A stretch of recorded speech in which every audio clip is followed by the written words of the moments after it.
Ayan, good morning po. Magluluto po tayo ng ah, egg tuna, pampalaman sa tinapay. Meron po yung pampalasa, paminta, saka asin, at saka syempre meron tayong magic sarap.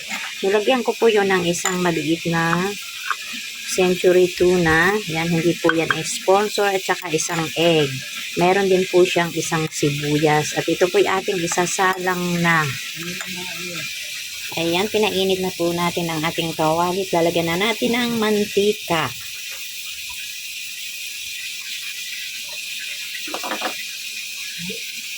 Painitin lang muna natin ang ating kawali at saka yung mantika. Kailangan mainit na mainit ang ating mantika para pag lagay natin sa ating pinaghalo-halong sangkap, buo agad. Tingnan natin kung mainit na. Ayan, pwede na natin ilagay ang ating tuna with egg.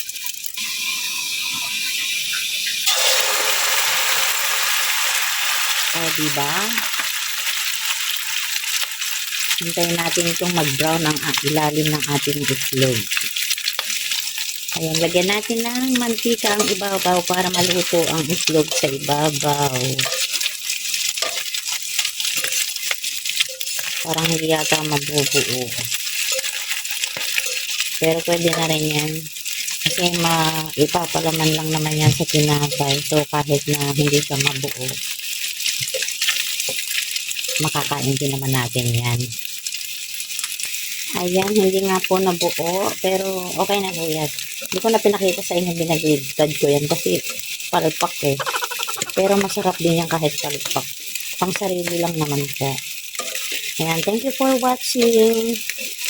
Follow for more.